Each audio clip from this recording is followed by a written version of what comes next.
Veuillez vous asseoir. Les publicains et les pécheurs venaient tous à Jésus pour l'écouter. Les pharisiens et les scribes récriminaient contre lui. Cet homme fait bon accueil aux pécheurs et il mange avec eux. Alors Jésus leur dit cette parabole. Un homme avait 2 fils. Le plus jeune dit à son père, « Père, donne-moi la part d'héritage qui me revient. » Et le père fit le partage de ses biens. Peu de jours après, le plus jeune rassembla tout ce qu'il avait et partit pour un pays lointain, où il gaspilla sa fortune en menant une vie de désordre. Quand il eut tout dépensé, une grande famine survint dans cette région et il commença à se trouver dans la misère. Il alla s'embaucher chez un homme du pays qui l'envoya dans ses champs garder les porcs. Il aurait bien voulu se remplir le ventre avec les gousses que mangeaient les porcs, mais personne ne lui donnait rien. Alors il réfléchit. Tant d'ouvriers chez mon père ont du pain en abondance, et moi, ici, je meurs de faim. Je vais retourner chez mon père. Je lui dirai, Père, j'ai péché contre le ciel et contre toi. Je ne mérite plus d'être appelé ton fils. Prends-moi comme l'un de tes ouvriers. Il partit donc pour aller chez son père. Comme il était encore loin, son père l'aperçut et fut saisi de pitié. Il courut se jeter à son cou et le couvrit de baisers. Le fils lui dit, Père, j'ai péché contre le ciel et contre toi. Je ne mérite plus d'être appelé ton fils. Mais le père dit à ses domestiques, vite, apportez le plus beau vêtement pour l'habiller. Mettez-lui une bague d'oie et des sandales aux pieds. Allez chercher le veau gras, tuez-le. Mangeons et festoyons, car mon fils que voilà était mort, il est revenu à la vie. Il était perdu et il est retrouvé. Et ils commencèrent la fête. Le fils aîné était au champ. À son retour, quand il fut près de la maison, il entendit la musique et les danses. Appelant un des domestiques, il demanda ce qui se passait.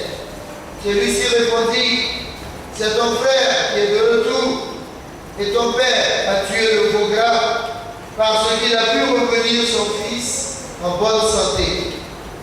Alors le fils aîné se mit en colère et il refusait d'entrer. Son père qui était sorti le suppliait, mais il répliqua, il y a tant d'années que je suis à ton service, sans avoir jamais désobéi à tes ordres, et jamais tu ne m'as donné un chevreau pour festoyer avec mes amis. Mais quand ton fils, que voilà, est arrivé, après avoir dépensé ton bien avec tes filles, tu as fait tuer pour lui le veau gras. Le père répondit, toi mon enfant, tu es toujours avec moi, et tout ce qui est à moi est à toi. Il fallait bien festoyer et se réjouir, car ton frère, que voilà, était mort, et il est revenu à la vie. Il était perdu et il est retrouvé. Veuillez vous mettre.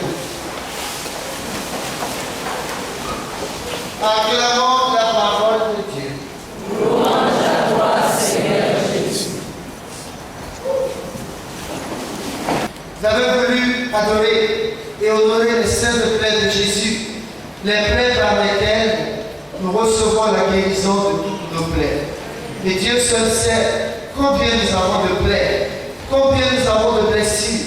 Dieu seul sait les blessures que nous ouvrons chez les autres ou que les autres même ouvrent chez nous. Mais toutes ces blessures-là ne sont rien à côté de ce que le Christ a vécu dans sa chair par nous pour nous. Par ces meurtrissures, nous recevons la guérison. Et toute la nuit, vous avez veillé. C'est un acte de foi que vous avez posé. Vous avez montré au Seigneur que vous croyez en lui. Et Jésus dit, tout est croit.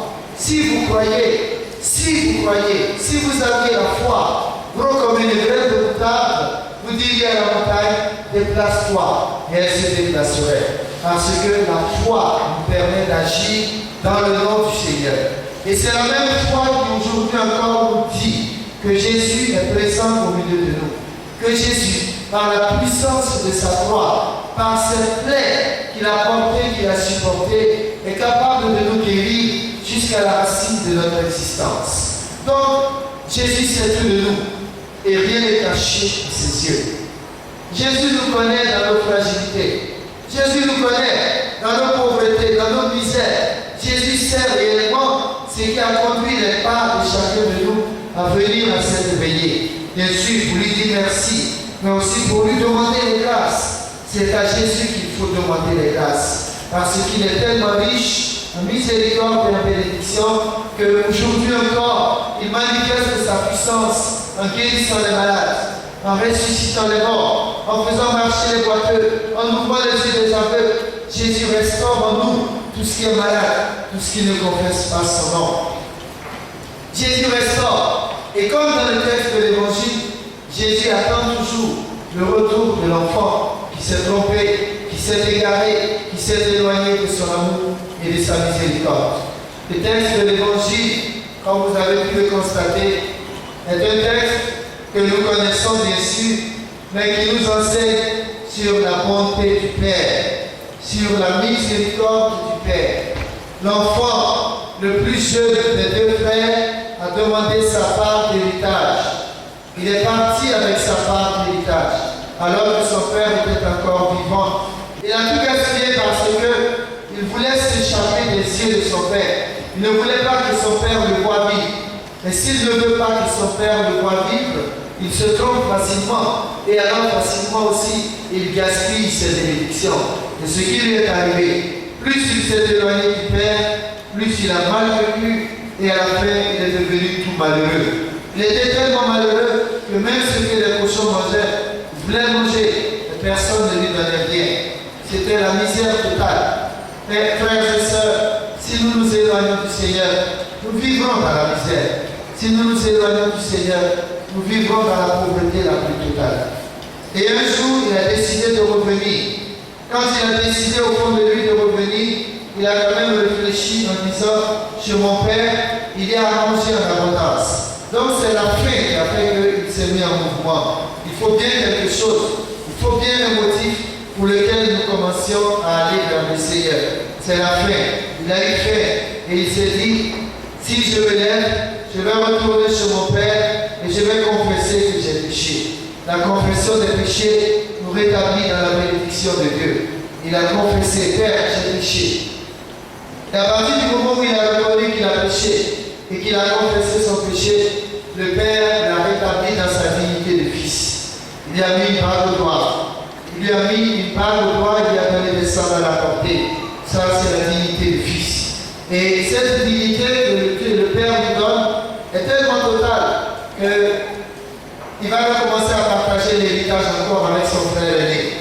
Et le même frère n'est pas content. C'est normal qu'il ne soit pas content. Mais c'est un frère qui n'a pas su savoir sa dignité. Il ne savait même pas qu'il était propriétaire de tout ce qui existait dans la maison de son père. Il ne savait pas qu'il en était propriétaire. Il se comportait comme un serviteur, comme un esclave à la limite. Voici longtemps que je suis à ton service. Tu ne m'as jamais donné un chevreau pour fêter avec mes amis. Et pourtant, il pouvait prendre le chevreau lui-même. Mais il ne savait pas. Il n'était pas conscient de sa dignité de fils. Que Dieu nous aide à prendre conscience de notre dignité de fils et de fille de Dieu. Que Dieu nous aide à réveiller en nous ces dons qu'il a mis. Mes frères et sœurs, vous avez veillé toute la nuit sous le regard de la puissance de la croix de Christ. Et je vais parler avec vous en quelques instants de la puissance de la croix de Christ. Qu'est-ce que la croix de Christ vous a fait? Qu'est-ce que les plaies de Christ vous ont fait pour que vous puissiez vous réunir autour de cette croix et autour de ses plaies? Qu'est-ce que les plaies de Christ peuvent faire aujourd'hui encore? Qu'est-ce que la croix de Christ est capable de faire aujourd'hui encore? Je répète ce que les moines disaient, les moines, les chartreux disaient, La croix est dressée sur le monde et le monde tourne autour de la croix. C'est une image. Je sais que ce n'est pas le moment de parler de ces choses-là parce que le sommet est assez profond. Le sommet de 7 heures, c'est quand même bon. Mais la croix qui est dressée sur le monde est pour sauver le monde. Et la puissance de la croix est manifeste aujourd'hui encore. La puissance de la croix est visible aujourd'hui encore. La victoire de la croix est visible dans la vie de vous tous qui êtes ici réunis et dans la vie de tant d'hommes et de femmes qui se signent chaque jour de la croix de Christ. Quand vous voyez quelqu'un se signer de la croix de Christ, même les joueurs de football le font, quelquefois ils le font machinalement avant de monter sur le terrain ou quand ils ont marqué un but et tout. Mais tout ça est un rappel que le Christ aujourd'hui encore est connu. Le Christ aujourd'hui encore est vivant. Et c'est ainsi qu'il renvoie à la grande réalité de la victoire de la croix de Christ sur le monde. Et je disais aux enfants que même quand vous voyez dans les films, il y a un vampire et qu'on présente la croix du Christ, le vampire fuit. Dans le film où il y a un peu de diable, là, quand on met la croix de Jésus, tout de suite, la victoire est remportée. Parce que c'est le Christ. Il est le même hier, aujourd'hui et pour l'éternité. Il n'a pas changé et la puissance de sa croix se manifeste. Et qu'est-ce que la croix peut faire dans notre vie? Quand quelqu'un souffre beaucoup, il dit c'est ma croix. Mais ne vous arrêtez pas à croire que la croix est seulement si ou seulement de souffrance. C'est pas vrai. Si c'était seulement pour la souffrance, la croix, alors ce n'est pas la peine de nous réunir ici. Derrière la puissance de la croix, dont on parle en parlant de souffrance, il y a surtout la victoire de la croix. La croix est source de fécondité spirituelle. La croix est source de fécondité spirituelle. La Vierge, je le répète, disait à une de ses apparitions, à Medjugorje, elle disait « Priez devant la croix de mon fils ». Elle est source de fécondité spirituelle. Autrement dit, ceux qui savent fléchir les genoux pour contempler Jésus crucifié sont ceux-là qui reçoivent de lui les bénédictions et les grâces nécessaires pour leur guérison spirituelle, mais aussi et surtout pour leur guérison physique.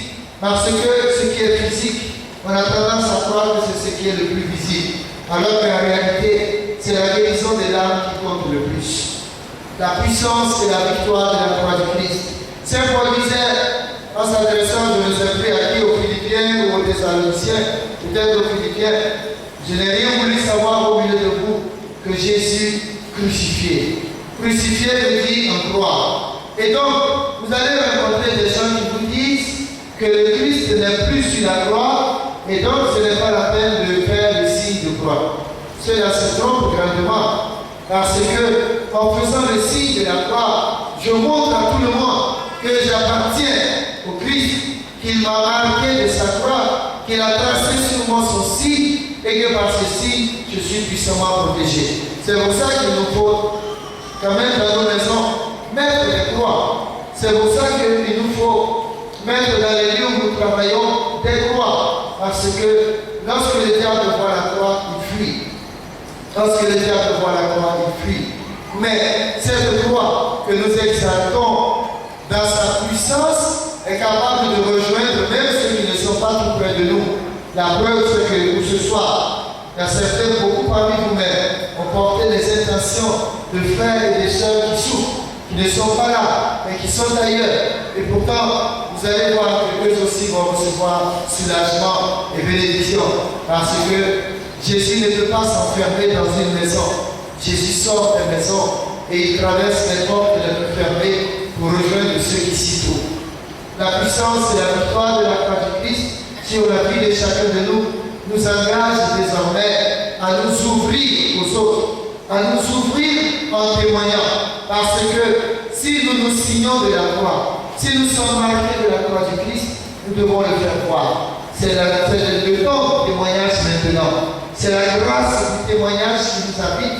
Et nous devons montrer aux hommes que la croix du Christ, aujourd'hui encore, est capable de guérison. Guérison spirituelle, guérison physique, guérison affective, guérison matérielle. La croix du Christ est capable de briser toutes les chaînes de nos vies. C'est par cette vertu que nous sommes guéris. Et comme dit l'Écriture, il est devant les cieux vers celui qui nous a transpercés. Celui que nous avons transpercé par nos péchés nous fait en même temps la grâce d'être guéris par l'instrument sur lequel il a été transpercé, la croix. La croix guérit, frères et sœurs. La puissance de la croix du Christ aujourd'hui est visible dans la vie de beaucoup d'hommes qui ont reçu les stigmates. J'écoutais avec beaucoup d'attention, je participais à la prière qui se faisait où nous adorons et nous vénérons les saintes plaies du Christ, les plaies surtout de son épaule, les plaies les plus douloureuses, les plaies les plus ouvertes. Mais par ces plaies, nous recevons la guérison. Et qu'est-ce que nous faisons de cette guérison que nous recevons? Nous devenons des témoins. Des témoins de la puissance du Christ au milieu des hommes. Des témoins de la victoire du Christ au milieu des hommes. Frères et sœurs, vous avez veillé toute la nuit autour de la croix du Christ, autour de ces saintes plaies, avec la communauté des saintes plaies. C'est le moment de partir de cette veillée, bien sûr de vous reposer physiquement, mais de commencer à travailler spirituellement. Désormais, vous avez fait vous aussi l'expérience de la croix du Christ, mais vous n'avez rien vu encore. C'est là que le commencement. Chaque fois que vous vous retrouverez pour veiller autour de la croix du Christ, c'est là que le commencement. Parce que ce que Jésus peut faire, ce que Jésus peut faire, ce qu'il réalise lorsque vous vous réunissez n'est rien à côté de ce qu'il est capable de faire. Aujourd'hui encore, le Christ est puissant, le Christ est agissant et que sa croix vous raccompagne jusqu'à chez vous, que sa croix soit visible dans votre vie. Pas parce qu'elle va vous faire souffrir, non, parce que par la croix du Christ qui brille dans votre vie, vous remporterez toutes les victoires. N'oubliez pas quand vous traversez des difficultés d'invoquer la croix du Christ. N'oubliez pas quand vous êtes dans la joie d'invoquer la protection de la croix du Christ. N'oubliez pas quand vous voyagez de faire sur vous le signe de croix et d'invoquer la croix du Christ, le sang qui coule de ces saintes plaies, d'invoquer avec foi que sa croix brille sur le monde pour que le Christ soit connu, pour que le Christ soit aimé.